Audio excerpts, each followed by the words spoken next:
Magandang araw sa inyo mga kabayan. Ako'y naririnig na naman tayo magluluto na naman masarap. Medyo special ang ating gagawing luto ngayon. Aray, nabili ko sa Monterrey, lomo, pork tenderloin. Yung mga kabayan ako, napakalambot naman yan. Napakadali lang lutuin. Tayo magluluto ngayon ng pork tenderloin in creamy mushroom sauce. Ayan na ho. At ating hinugasan na ng tugayaan. Patitigisin natin ngayon. Atin niyang ipe-prepare na ating tutuyuin muna niyang paper towel na yan para pag ginayat natin yan hindi na siya magtutubig. Ayan ha mga kabayan. Tunay kayo naman. Aring mga garnin luto, napakasarap lalo dun sa mga dila ng baka, oxtang, yan ho. Pero ngayon, wala naman tayong oxtang, isa pa yung mahal-mahal din bilhin iyaw. Tapos maganda namang pag nabili ng mga oxtang ay sa mga magagandang supermarket, yung mga imported, tulad ng mga SNR, yung mga gayaan. At malalaki yung mga oxtang doon. Ay since wala nga tayo mabibili basta noong dila ng baka, edi itong pork tenderloin o lomo ng baboy ang napakasarap namang gawing gayang parang lutong estopado, yun ho. Parang tabi sa way, basta may masarap na mushroom sauce yan ating gagamitin. Ating inaalis-alis din yung mga lamad na gaya at yun nagdadagdag ng kunat sa mga karne. Kaya pinag-aalis natin. Gagayatin natin ngayon sa tamang kapal na kailangan natin para ma-absorb din yung palasang ating gagamitin.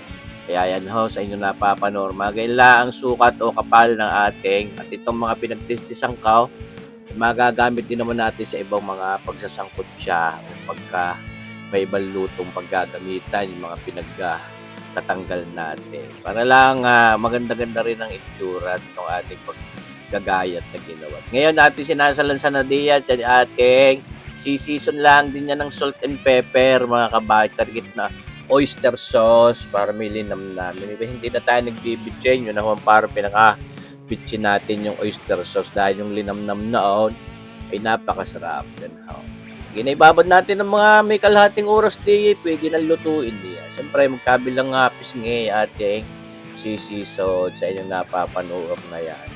Salt, pepper, and oyster sauce ay di bagay ayos na yan. Ay parang pwede no. Ay huwag na mo, hello pa yun. Atin lang yung may prepara ng papagay at para magandang ating pagluluto at mas masarap din. Set aside natin ngayon tayo mag-uutay na magpainit yung ating non-stick panayaan at yung ating mga pork tenderloin na yaon ni ating ipagpiprito muna parang isisirla muna natin mga kabayan. Yan how. So, ay tunay naman. Kalambot din naman nga ho niyang pork tenderloin. Pero kung tutuusin ha, kung sa lasa din lang, hindi ko ipagpapalit diyan ang liempo o yung pork belly. Ito naman, mapakalambot. Kahit saglit na oras mo lang itong lutuin, ay po pwede lalo kung gagawin mo parang steak yan. Oho, mga kabayan. Pero dahil ganitong ating gagawing luto, meron tayo ilalagay na creamy mushroom sauce. Gusto ko ay patagal-tagal ang pagluluto niya. At naman ho ay nang sa gayo ay ma-absorb yung lasa sa kaibuturan niyang ating pork tenderloin na yaan. Yan naman hindi para kumunat yan. Sa palambot pa rin yan habang niluluto ang natin mamaya. Ngayon, ating hinangon na yung ating pipritong iyo. Tayo papakana naman niyang ating butter niya. Minemelt natin diyan sa ating non-stick pa na yan. At siyempre, diyan tayo magsasangkot sa nitaw. Una na yung bawang na yan. Siyempre, yan naman hindi mawawala sa mga sangkutsahe. Ito na mga kabayan. Paminsan-minsan naman napakasarap din. Yan ho. May presyo-presyo din ng karikate. Yung mga mushroom sauce na gagamitin natin. Pero sulit naman ho. Sarap. Kapag paminsan-minsan nga ay makakapagluto. Sinamahan natin ang ating sibuyas yan sa ating pagsasangkot siya mga kabayan. Simple lang din naman luto ho na yan mga kabayan. Simple lang din ang mga ricado. Lagyan din natin ng karikit na pang-adorno para may drama ng karikate. Ayan. Yung ating mushroom, button mushrooms na yan. Kita nyo baga ho mga kabayan. Ako'y naglalaway na agad. At ito, lagyan natin ng mga 1 kutsara at kalahating oyster sauce iyan para tumingkad-tingkad din ang kulay at mas malinamnam ang ating lutong ito. At ito ang ating gagamitin yan. Bikini men, Jolly Cream of Mushroom. Mas gusto kong gamitin yan dahil hindi ho yan maalat mga kabayan. Pero nabibiling ibang brand ay ako'y naaalatan. Kaya paboritong gamitin niya ang Jolly Cream of Mushrooms na yan mga kabayan. Bikini men! Malay nyo gana mga kabayan. Tayo mapansin niya si Jolly. O kahit ni Jolly ba At yung sinaidlayan naman ng lata at kailangan din natin namang i-dilute yan ating medyo dinagdagan ng sabaw ng tubig na mainit-init para nang sa gayo ay lumabnaw-labnaw, sobrang lapot. Isa pa yun, sasabawin pa rin naman natin damit. Palalambutin pa rin natin yung ating mga pork tenderloin na yun at lomong iyan mga kabayan. Sinama na rin natin yung pinagkatasang yun na buhay flavor iyon mga kabayan. Kaya kung dadagdagan pa rin naman natin yan ng sabaw ng tubig, babantuan natin maya-maya para mapalambot pa natin ng husay. At dapat to sa mga ganyan luto, lalo kahit yung mga oxtang, yung mga dila ng baka, tayo magluluto ng gayam. Dapat tayo talaga malambot na malambot hanggat maaari.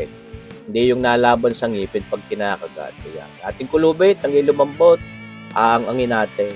Yan na, baby, sitahit, baka magtutong ilalim.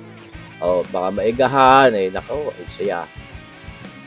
Ilagaya yan, sarap mga kabayan. Na rin kung niluluto ating aray, napakasarap din naman na rin pang-ulam. Siguradong masarap na rin pulutan.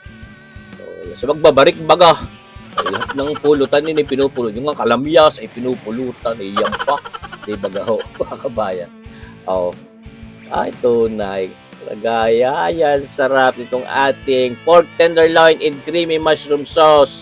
Ayan ho, lomo ng baboy, napakalambot. Di malasa na rin yan ngayon, syempre. Kung kaya timplahan, kung hindi ka lumasa, kita nyo ba ito?